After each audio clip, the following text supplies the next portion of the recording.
Hi, my name is Daniel, and until recently, I used to work at a company called Philadelphia Macaroni. I'm going to tell you why I don't eat their pasta and why you probably shouldn't either. For the past year and a half, I have been on the maintenance side of the production lines of macaroni and cheese made by Philadelphia Macaroni. Philadelphia Macaroni makes macaroni and cheese for a lot of top name brands, and they also make pasta for more than 60% of the pasta sold in the US. So this is all your major brands.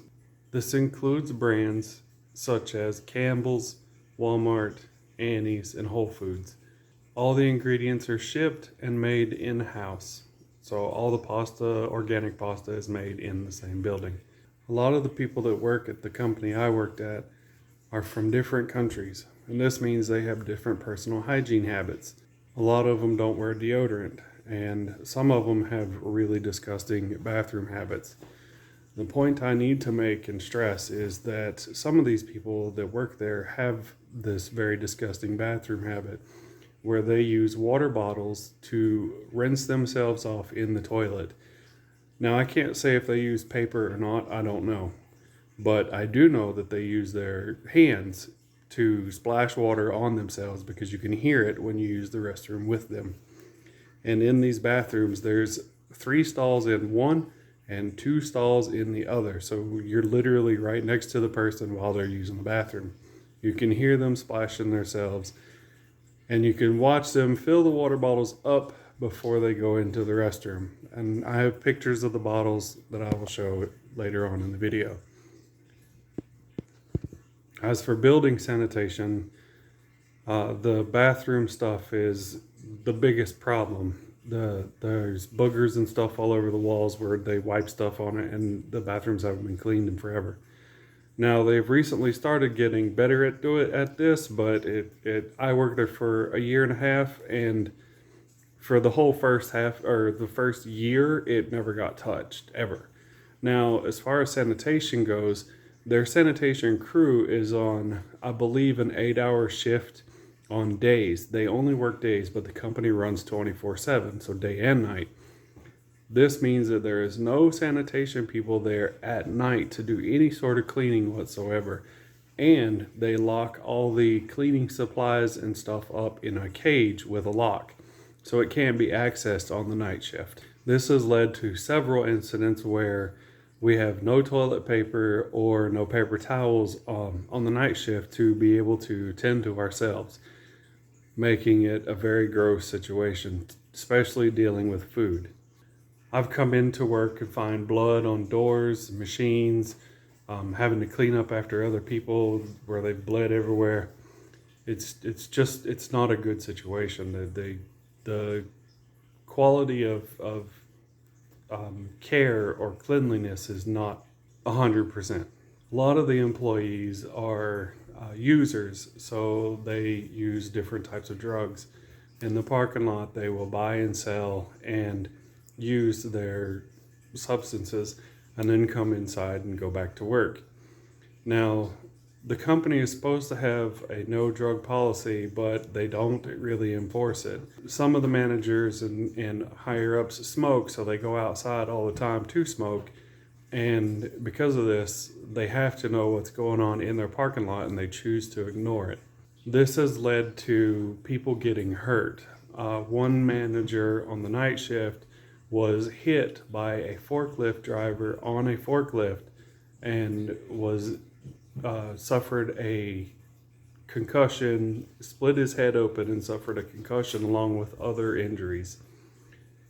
A lot of the equipment at work has been damaged and had to be repaired because of these people, and as far as I could tell, they never did anything about it. Some of the people that work here are so reliant on the job that they are afraid to speak out, or they just don't know any better.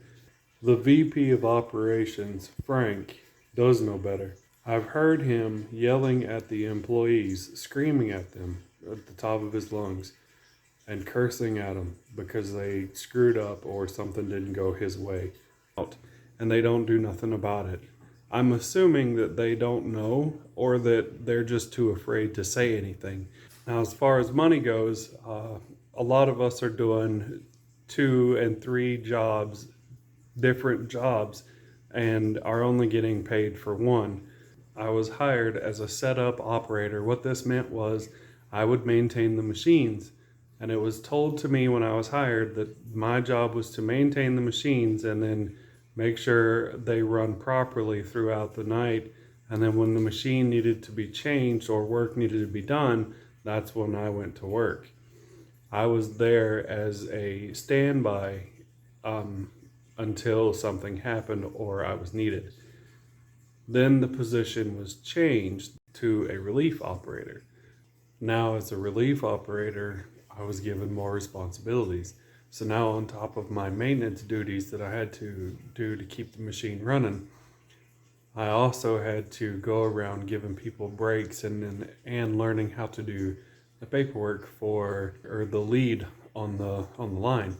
So now I was doing their job on top of mine, but only getting paid for mine. So when querying on if raises were be given, no answer was ever given. They just said that we would look into it and get back to us, but no one ever said yes or no. At a maintenance meeting with Frank, the VP of operations, I asked him if we would be getting raises with our new positions because we had to take on more responsibilities. And he said that they would look into it, but no answer was ever given. So we were given more work to do with no pay raise. The water inside this place is ran through a single boiler, as far as I can tell. So because of this, about once a week on the night shift, the water system shuts down, or I don't know what happens. We lose most of the water pressure in the building. This includes water fountains and sinks and stuff like that. Because of this, a lot of times when you need the water, it's not there. Or what also happens is the water will come out so hot that you can't use it. So in the bathrooms, you can't wash your hands after using the bathroom because the water's too hot. And out on the floor, when there is no water pressure, you can't get anything to drink from the water fountains. Now, this is a problem because the average temperature inside the building is around 90 to 95 degrees, so it's pretty hot inside. This is because they run 7 ovens inside to make the pasta. So the water in the inside the building is a real issue. If you read some of the reviews on like Yelp or Indeed, or maybe not Yelp, but like Indeed or Glassdoor, you can see that this place is in dire need of something to help these people because it's a horrible place to work and employees are treated like just pure garbage.